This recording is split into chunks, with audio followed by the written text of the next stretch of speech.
teman-teman.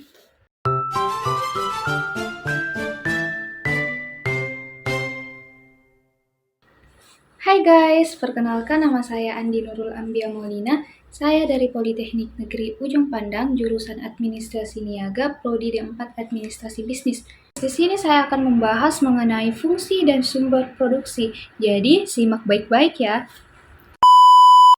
Sebelum membahas mengenai fungsi dan sumber produksi, terlebih dahulu kita harus tahu apa sih produksi itu.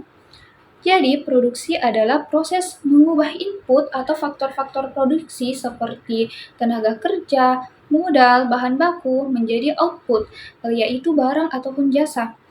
Nah, tujuan dari produksi ini adalah untuk memenuhi kebutuhan atau keinginan manusia. Setelah mengetahui definisi dari produksi tadi, saya akan membahas mengenai fungsi produksi. Nah, fungsi yang pertama itu adalah perencanaan.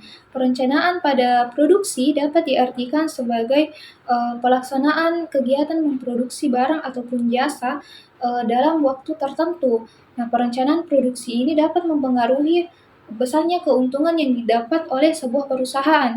Karena kenapa? Karena perencanaan yang baik dapat memperkirakan produksi yang kualitas dan kuantitasnya tepat.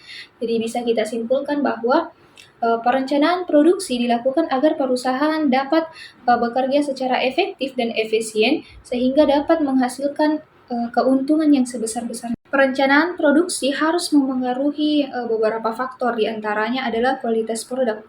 Kualitas produk sangat perlu untuk direncanakan dengan baik, baik dari siapa pasar yang dituju maupun harganya. Karena setiap segmen pasar memiliki standar kualitas yang berbeda-beda. Nah, yang kedua adalah biaya produk. Biaya produksi meliputi bahan, alat, tenaga kerja, dan semua yang terlibat dalam produksi pasti memerlukan biaya. Hal ini harus dimasukkan ke dalam perencanaan produksi agar perusahaan tidak mengalami kerugian. Yang ketiga adalah waktu pengembangan produk. Di awal meluncurkan produk, tidak serta-merta perusahaan langsung mendapatkan keuntungan. Terkadang perlu beberapa waktu untuk mencapai balik modal, atau yang kita kenal dengan istilah break-even point. Poin ini juga mengisyaratkan ketanggapan perusahaan dalam mengikuti perkembangan teknologi. Yang terakhir adalah biaya pengembangan produk. Sebuah perusahaan tidak melakukan inovasi produk bisa saja mengalami kebangkrutan. Hal ini sudah banyak ditulis di dalam sejarah. Perusahaan yang dulunya menjadi raksasa merasa akan menjadi penguasa pasar selamanya, sementara dia tidak melakukan inovasi. Dan pada akhirnya mereka dikalahkan oleh bisnis-bisnis kecil yang tidak henti melakukan inovasi. Yang kedua adalah pengolahan. Di dalam kegiatan produksi, pengolahan merupakan sebuah fase di mana bahan baku diolah menjadi barang mentah, barang setengah jadi maupun barang jadi. Nah, yang ketiga adalah pengendalian dan perawatan. Pengendalian dan perawatan di sini berfungsi untuk mengevaluasi dan mengawasi jalannya produksi agar sesuai dengan perencanaan. Nah, di dalam sebuah perusahaan sangat penting untuk melakukan pembagian tugas antara perencanaan, pelaksanaan, maupun pengawasan. Ini bertujuan untuk produk yang dihasilkan sesuai dengan standar perusahaan. Adapun tipe-tipe dari fungsi produksi, yang pertama adalah fungsi produksi dengan skala tetap. Fungsi produksi dengan skala tetap ini merupakan fungsi yang menggambarkan hubungan antara input dan output dalam produksi dengan asumsi bahwa skala produksi ini adalah tetap. Nah, dalam model ini, skala produksi tidak dapat diubah atau disesuaikan dengan mudah. Nah, yang kedua adalah fungsi produksi dengan skala berubah.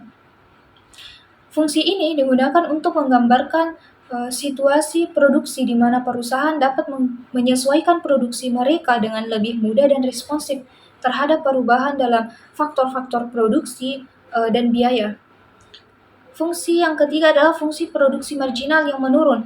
Nah, dalam model ini, penambahan input tambahan pada suatu titik akan menghasilkan output tambahan yang semakin berkurang. Setelah mengetahui fungsi produksi, sekarang saya akan menjelaskan mengenai sumber produksi. Nah, apa saja sih yang termasuk ke dalam sumber produksi? Mari kita simak penjelasannya.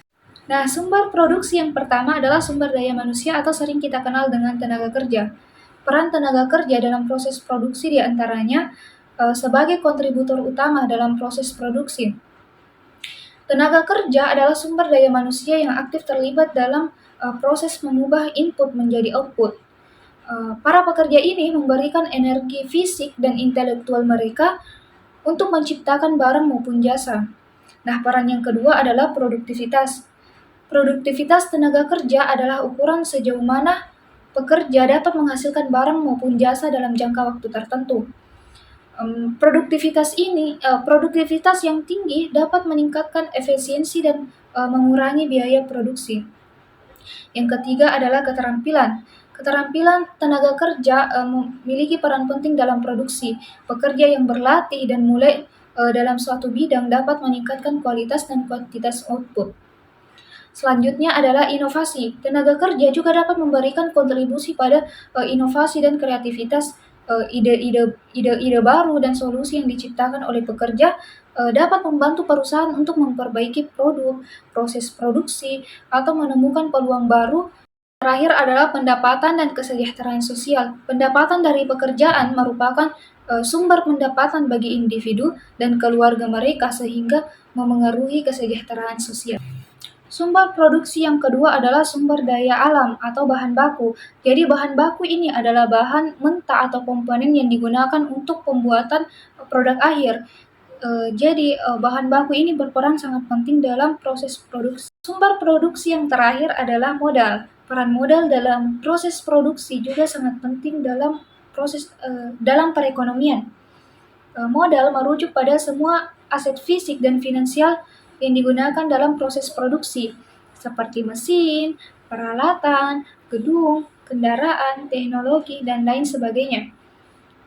Peran modal dalam proses produksi diantaranya yang pertama meningkatkan produktivitas. Modal seperti mesin dan peralatan dapat melakukan tugas-tugas yang seringkali sulit atau tidak mungkin dilakukan oleh tenaga kerja manusia.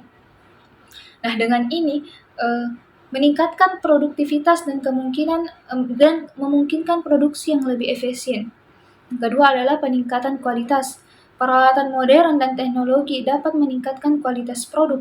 Produksi yang berkualitas tinggi dapat membantu perusahaan mendapatkan keunggulan kompetitif dan dapat memuaskan pelanggan.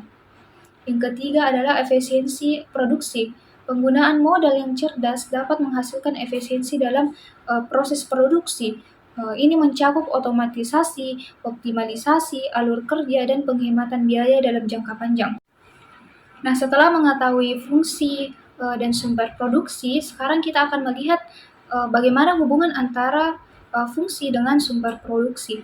Hubungan antara fungsi produksi dengan sumber produksi yaitu fungsi produksi membantu menjembatani hubungan antara sumber produksi yang berupa tenaga kerja, modal, bahan baku dengan output yang dihasilkan.